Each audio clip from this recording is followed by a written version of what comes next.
accident with the roller coaster. There's been a big wreck. There's lots of people hurt. Need to get someone down here quick. Okay, help is on the way. Base to all units, multiple 1054s at the coaster. All units respond.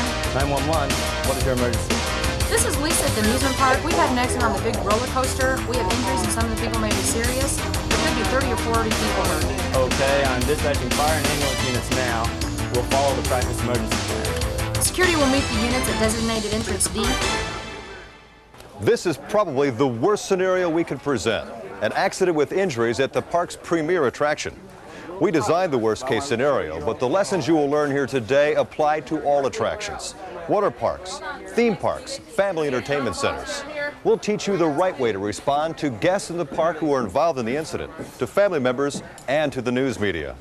And the right way to respond is to be prepared in advance. Let's watch what happens here. This is Unit 341. I'm on the scene now. This is really serious. We're going to need a lot of extrication here. This is 332. I'll set up a perimeter and clear the area. I've just notified the general manager. He's on his way back to the park. We're contacting the members of the crisis management team now. Base to Unit 4. Listen, I'm monitoring the police radio here in the newsroom. It sounds like they have a big accident on the roller coaster at the amusement park. Why don't you head out that way and I'll put the live unit on alert. Be prepared in advance. That's the key. We've already seen evidence that this park is. The 911 operator knows the park has an emergency plan. In fact, it's a plan that's been practiced. And we know that the park has a crisis management team.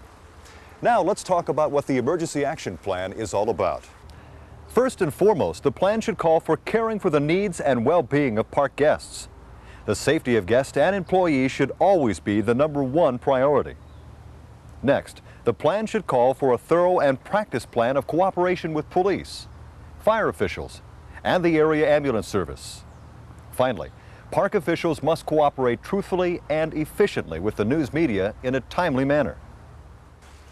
Every type of emergency must be anticipated, and the way you respond to each emergency must be spelled out in detail and in writing.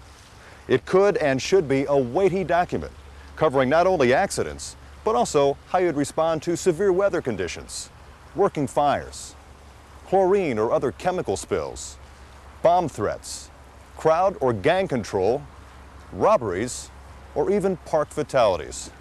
This document should be reviewed and updated on an ongoing basis. And every year, invite police and fire officials to tour the park with you before there's a problem. And invite emergency crews to use your facility for one of their training exercises. Designate entrances for emergency vehicles. Establish staging areas. Work together to design a notification system. Determine who will be the first responder for each type of emergency, and how and when other agencies will be notified. Simulating incidents will help you and the emergency response teams prepare for the unexpected.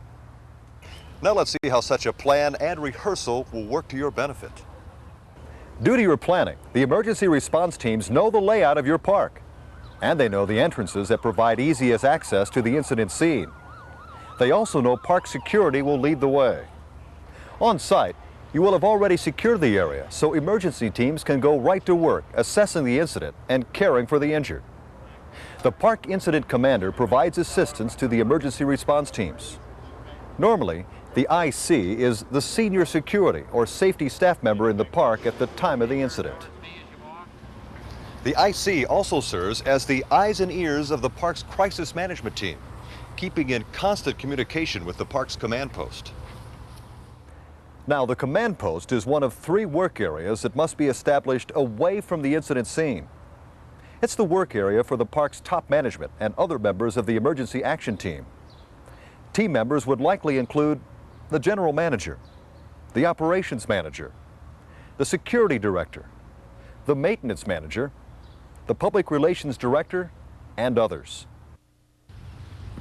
They need regular and timely information from the incident commander to plan their various responses and to deal with 2 very important groups: the families of those involved in the incident and the news media sent to cover the incident. Parents, whether in the park at the time of the incident or arriving in the park after hearing about it, should be directed and taken to a family reception center.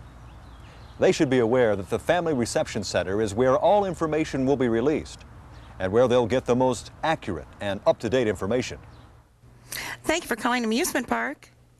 Incoming phone lines must be staffed and operators provided with specific information that they are allowed to release. Security should be prepared to meet arriving family members as they enter gates to the parking lots and escort them to the family reception center. Likewise, arriving members of the news media must be handled with special care. Their only objective is to get the story, and obviously the story is at the scene of the incident. Frankly, this is not the scene you want the television cameras to capture. It's video that will be used for days as the story is updated. And once the investigation into the incident is completed and a report released, that video will be dredged up again. You may, for reasons of public safety and to facilitate the rescue efforts, restrict the movement of the news media within your facility. But you cannot prevent them from standing outside your fence, off your property, and shooting into the park.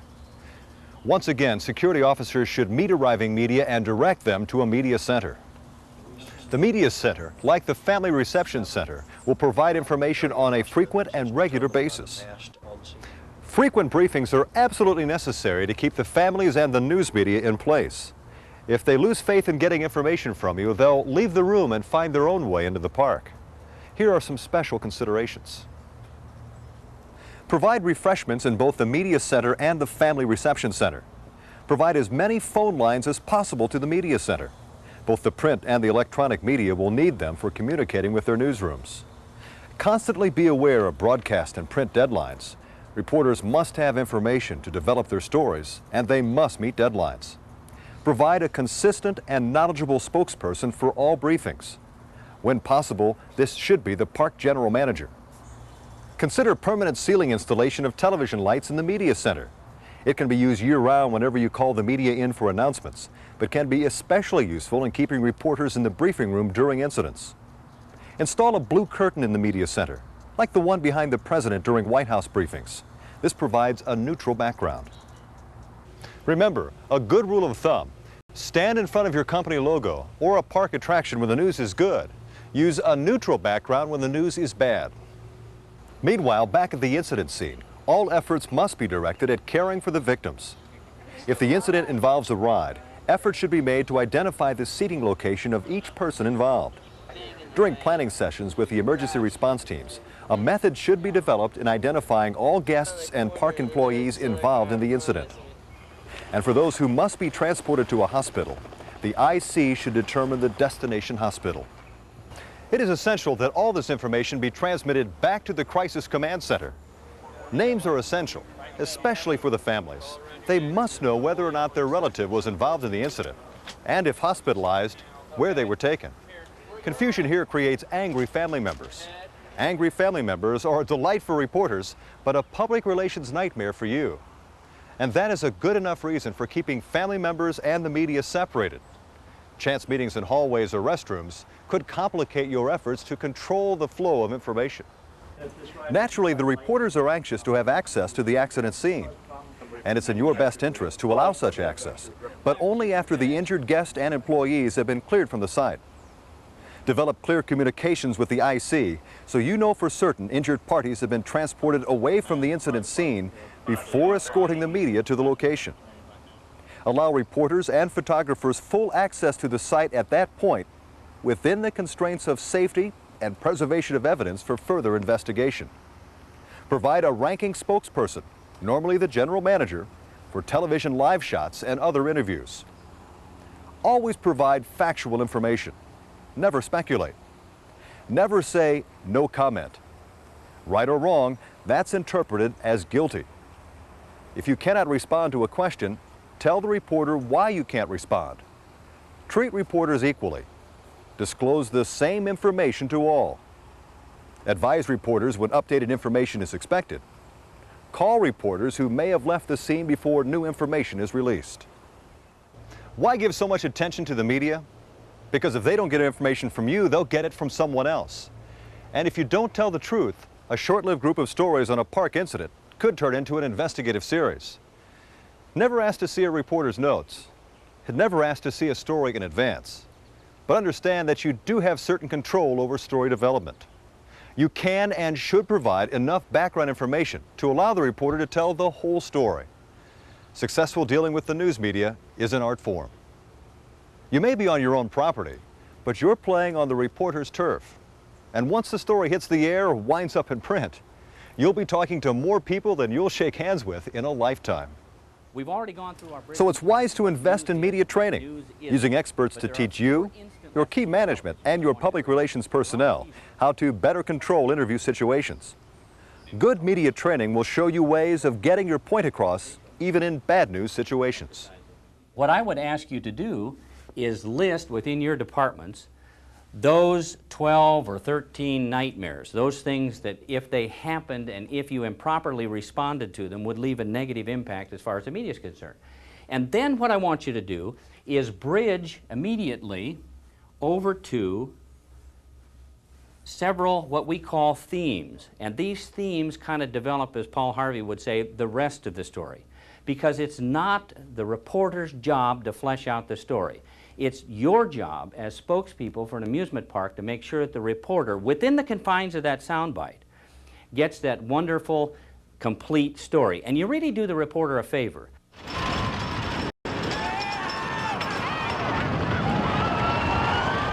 This crisis is over. You've used the information in this videotape and in the IAAPA Crisis Communications Manual to successfully present your side of the story. Remember, however, follow-up is necessary.